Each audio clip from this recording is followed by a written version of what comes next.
ನಮಸ್ಕಾರ ವೀಕ್ಷಕರೇ. ರಸ್ತೆಗಳು ತೂತು ಬಿದ್ದಿವೆ, ಎಲ್ಲಂದ್ರಲ್ಲಿ ಒಂದೊಂದು ಅಡಿ ಎತ್ತರದ ಗುಂಡಿಗಳಿವೆ. ಅದ್ರ ಬಗ್ಗೆ ಯಾರು ತಲೆ ಕೆಡಿಸ್ಕೊಳ್ತಿಲ್ಲ. ಸದ್ಯಕ್ಕೆ ನಡೀತಾ ಇರುವಂತದ್ದು ಏನು, ನಾನು ವಿಡಿಯೋದಲ್ಲಿ ತೋರಿಸ್ತಾ ಇದ್ದೀನಿ ನೋಡಿ, ರಂಗೋಲಿ ಕಾಂಪಿಟೇಷನ್. ಎಲ್ಲಿ ನೋಡಿದ್ರು ರಂಗೋಲಿ ಕಾಂಪಿಟೇಷನ್ ನಡೀತಾ ಇದೆ. ಕಾಂಗ್ರೆಸ್ ಗೌರ್ಮೆಂಟ್ ಇಂದ ಮಹತ್ವದ ಸಾಧನೆ ಅಂತಾನೆ ಕರೆದಿದ್ದಾರೆ ಕೆಲವೊಬ್ರು. ಸದ್ಯಕ್ಕೆ ರಂಗೋಲಿ ಕಾಂಪಿಟೇಷನ್ ರಾಜ್ಯ ಪೂರ್ತಿ ನಡೀತಾ ಇದೆ. ಮಹಿಳೆಯರಿಗೆ ಫ್ರೀ ಆಗಿ ಕುಕ್ಕರ್ ಸಿಗ್ತಾ ಇದೆ, ಐರನ್ ಬಾಕ್ಸ್ ಸಿಗ್ತಾ ಇದೆ, ಫ್ರೀ ಆಗಿ ಹಾಟ್ ಬಾಕ್ಸ್ ಸಿಗ್ತಾ ಇದೆ. ಯಾರ ದುಡ್ಡು? ಎಲ್ಲರೂ ಕಟ್ಟಿರುವಂತ ಟ್ಯಾಕ್ಸ್ ದುಡ್ಡೇ ಅಲ್ವಾ? ಈ ಟ್ಯಾಕ್ಸ್ ದುಡ್ಡಲ್ಲಿ ಇವ್ರಿಗೆ ಅಂದ್ರೆ ರಂಗೋಲಿ ಕಾಂಪಿಟೇಷನ್ ನಡೆಸ್ತಾ ಇದ್ದಾರೆ. ಸಾವಿರಾರು ರೂಪಾಯಿ ಖರ್ಚು ಮಾಡ್ತಾ ಇದ್ದಾರೆ. ಸಾವಿರಾರು ಅಲ್ಲ, ಲಕ್ಷಾಂತರ ರೂಪಾಯಿ ಖರ್ಚು ಮಾಡ್ತಾ ಇದ್ದಾರೆ. ಒಳ್ಳೇದಾ?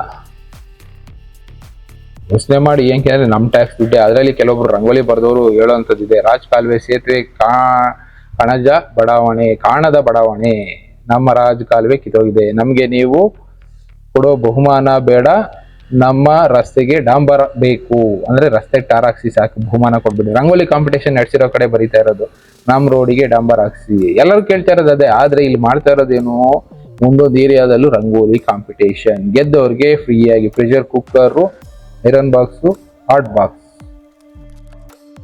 ಒಂದು ಕಡೆ ಈ ರೀತಿ ರಂಗೋಲಿ ಕಾಂಪಿಟೇಷನ್ ನಡೆಸ್ತೀನಿ, ಸುಮಾರು 50 ಲಕ್ಷದಿಂದ 1 ಕೋಟಿ ತನಕ ಖರ್ಚಾಗ್ತಾ ಇದೆ. ಆ ದುಡ್ಡಲ್ಲಿ ಎಷ್ಟು ರಸ್ತೆಗಳು ರೆಡಿ ಆಗ್ಬೋದಾಗಿತ್ತು. ಅದ್ರ ಬಗ್ಗೆ ಯಾರು ತಲೆ ಕೆಡಿಸ್ಕೊಳ್ತಾ ಇಲ್ಲ. ಇಲ್ಲಿ ಕಾಂಪಿಟೇಷನ್ ನಡೆಸ್ತಾ ಇದ್ದಾರೆ. ಯಾರೋ ಒಬ್ರು ಮಾಡಿದ್ರು, ನಾವು ಮಾಡಬೇಕು. ಎಲ್ಲಾ ವಾರ್ಡ್ಗಳಲ್ಲೂ ಇದನ್ನ ಮಾಡ್ತಾ ಇದ್ದಾರೆ. 3 ದಶಕ ಕಳೆದರೂ ಅಭಿವೃದ್ಧಿ ಕಾಣದ ಬಡಾವಣೆ, ನಮ್ಮ ರೋಡಿಗೆ ಡಾಂಬರ್ ಹಾಕಿ. ಜನ ಈ ರೀತಿ ಕಾಮೆಂಟ್ಗಳು ಹಾಕೊಂಡೋಗಿದ್ದಾರೆ ಬಿಡಿ. ರಾಜಕಾಲುವೆ ಸೇತುವೆ ಕಾಣದ ಬಡಾವಣೆ. ಎಷ್ಟೋ ಜನ ಈ ತರನೇ ರಂಗೋಲಿಗಳು ಬರ್ದಿರೋದು. ದಯವಿಟ್ಟು ನಮ್ಗೆ ಇದ್ರ ವ್ಯವಸ್ಥೆ ಮಾಡ್ಕೊಡಿ, ನೀವು ಪ್ರೈಸ್ ಕೊಡ್ಬೇಡಿ ಅಂತ. ಆದ್ರೂ ನಾವು ಸೆಲೆಕ್ಟ್ ಮಾಡಿರೋಂಥ, ಆಯ್ಕೆ ಮಾಡಿರುವಂತ ಶಾಸಕರು ಮಾಡ್ತಾ ಇರೋದು ರಂಗೋಲಿ ಕಾಂಪಿಟೇಷನ್. ಗೆದ್ದವ್ರಿಗೆ 10,000 ರೂಪಾಯಿ, 5,000 ರೂಪಾಯಿ. ಗೆಲ್ದಿದ್ರು ಪರವಾಗಿಲ್ಲ, ಕಾಂಪೀಟ್ ಮಾಡಿದವ್ರಿಗೆ ಎಲ್ಲರಿಗೂ ಒಂದೊಂದು ಪ್ರೆಷರ್ ಕುಕ್ಕರು ಅದು ಇದು ಕೊಡ್ತಾ ಇದಾರೆ. ಬಟ್ ಕೊಡ್ಲಿ, ಅವ್ರ ಸ್ವಂತ ದುಡ್ಡಿಂದ ಕೊಟ್ರೆ ನಮ್ಗೇನು ಬೇಜಾರಿಲ್ಲ. ಆದ್ರೆ ನಾವು ಟ್ಯಾಕ್ಸ್ ಕಟ್ಟಿರೋ ದುಡ್ಡಲ್ಲಿ ನಮ್ಮ ರೋಡ್ ಇಂಪ್ರೂವ್ ಆಗಲಿ, ಇಲ್ಲ ಪಾರ್ಕ್ ಇಂಪ್ರೂವ್ ಆಗಲಿ, ಇಲ್ಲ ಏನೋ ಒಂದು ಬೆನಿಫಿಟ್ ಆಗಲಿ ಅಂತ ಕೊಟ್ಟಿರೋ ಟ್ಯಾಕ್ಸ್ ದುಡ್ಡಲ್ಲಿ ಈ ರೀತಿ ರಂಗೋಲಿ ಕಾಂಪಿಟೇಷನ್ ನಡೆಸ್ತಾ ಇದಾರಲ್ಲ, ಇದು ಸರಿನಾ? ಆದ್ರೂ ನಾವು ಸುಮ್ಮನೆ ಇರ್ತೀವಲ್ವಾ? ಎಷ್ಟೋ ಜನ ಕಾಂಪಿಟೇಷನ್ ಅಲ್ಲಿ ಪಾರ್ಟಿಸಿಪೇಟ್ ಮಾಡಿ ಗಿಫ್ಟ್ ಎಲ್ಲ ತಗೊಂಡು ಖುಷಿಯಾಗಿರ್ತೀವಲ್ವಾ? ನಮ್ಗೆ ನೀವು ಕೊಡೋ ಬಹುಮಾನ ಬೇಡ, ರೋಡಿಗೆ ಡಾಂಬರ್ ಹಾಕ್ಸ್ಕೊಡಿ.